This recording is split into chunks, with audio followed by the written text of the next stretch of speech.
Magandang buhay mga kasoksay! Ngayong araw na ito ay tuturuan ko kayo kung paano gamitin ang group investigation o pagsisiyasat ng grupo bilang estratehiya sa iyong panghay-aralin. Pero bago ang lahat, alamin muna natin kung ano ang group investigation. Ang group investigation o pagsisiyasat ng grupo ay isang uri ng cooperative learning method na nagbibigay ng pagkakataon ng mga mag-aaral na magtutulungan bilang maliliit na grupo para magplano at gawin ang pagsisiyasat, ayusin ang mga natuklasan at gawa ng presentasyon na ipirepresenta sa buong klase. Sa pamamagitan nito ay mapahusay nila ang kanilang kakayahan sa paglutas ng problema at maabot ang kanilang mga layunin. Simulan na natin ang paggawa ng isang panghay-aralin, kaya tutungo na tayo sa mga hakbang nito.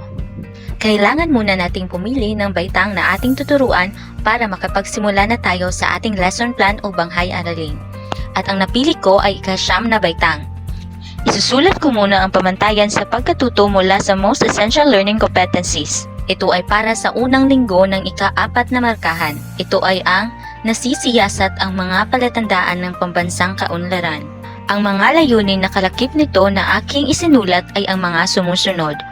Una, natutukoy ang palatandaan ng pambansang kaunlaran.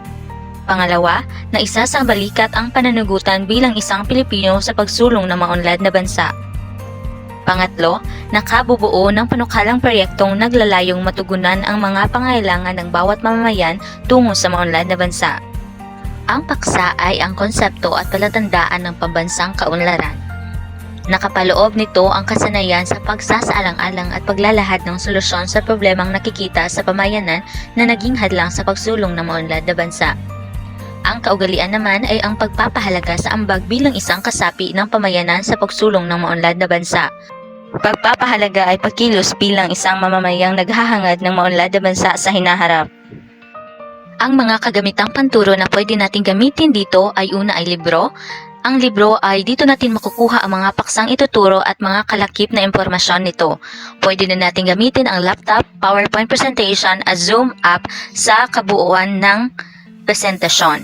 Simulan na natin ang paggamit ng estratehiyang group investigation o pagsisiyasat ng grupo. Ang unang hakbang ay ang pagtukoy sa paksa. Pagkatapos maglahad ng guro ng mga palatandaan ng pambansang kaunlaran gamit ang PowerPoint presentation, ay naatasang sumulat ang bawat mag-aaral ng problemang kanilang nakikita sa pamayanan na naging hadlang sa pagtamo ng maunlad na bansa. Ang sagot ng bawat mag-aaral ay ipapasa sa guro sa pamagitan ng mensahe sa Zoom chatbox o sa Google Meet chatbox. Ang mga sumusunod na katanungan ay siyang basehan sa pagsagot ng mga mag-aaral. Una, bakit mahirap pa rin hanggang ngayon ang karamihan sa ating mga Pilipino? At ang pangalawa, ano ang iyong napansing problema sa ating lipunan na naging hadlang sa pagsulong ng maunlad na bansa? Ang pangalawang hakbang ay ang paghati sa pangkat. Hahatiin ang buong klase sa 5 grupo o sa anong bilang na gusto mo, kung saan ang bawat grupo ay mabibilang sa isang sektor ng ekonomiya. Ang naisulat na problema ng bawat mag-aaral ay siyang basihan kung anong grupo sila mapabilang. Ang unang bilang ay sa sektor ng agrikultura, kung saan ang mga problema na kabilang dito ay kakulangan ng sapat na mapagkukunan ng pagkain o pangunahing pangangailangan. Sa pangalawang pangkat naman ay industriya, kung saan ang problema na kalakip dito ay hindi sapat na produksyon ng kalakal para matustusan ang pangangailangan ng mga mamamayang Pilipino. Ang pangatlong pangkat ay ang paglilingkod, kung saan ang problemang kalakip dito ay ang walang maayon sa paglilingkod ang mga kinaukulan para mabigyang solusyon ang problema ng bayan. Ang pang-apat naman ay impormal na sektor, kung saan ang kalakip na problema dito ay ang pagdami ng mga mamamayang nabibilang sa informal na sektor na naging hadlang sa pagtaas ng pambansang kita. Ang panglima naman ay ang kalakalang panlabas, kung saan ang problemang kalakip dito ay ang kawalan ng regulasyon sa kalakalang panlabas na dudulot ng pagtaas ng bilihin sa bansa. Ang pangatlong hakbang ay ang pagpaplano ng gawain. Dito ay tatalakayin muna ang bawat problemang inilahad ng mga mag-aaral. Ang bawat grupo ay natasang magtalaga ng isang group leader na siyang magbibigay ng utos sa hakbang na gagawin. Gagawa ang bawat grupo ng isang panukalang proyekto patungkol sa problemang kinakaharap ng ating bansa sa sektor na kanilang kinabibilangan. Ang bawat membro ay dapat na makatulong sa pagbuo ng kanilang proyekto.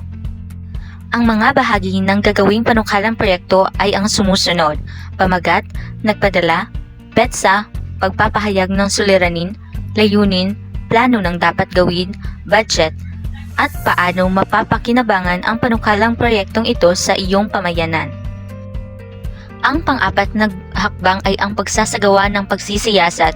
Dito ay magsagawa ng pananaliksik ang bawat grupo na makatutulong sa kanilang pagsulat ng panukalang proyekto.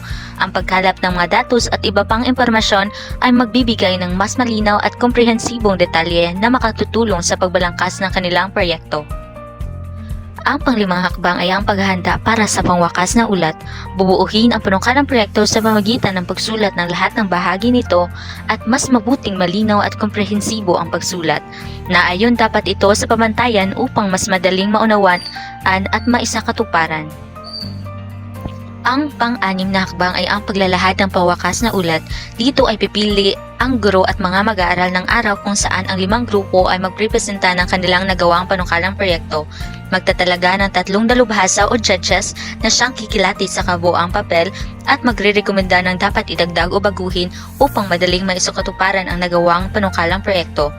Ang pag-uulat ay dapat maikli lamang ngunit komprehensibo kung saan malinaw na maipapahayag ang problemang kanilang solusyonan, layunin ng proyekto at paano ito makakatulong sa pag-unlad ng ating bansa.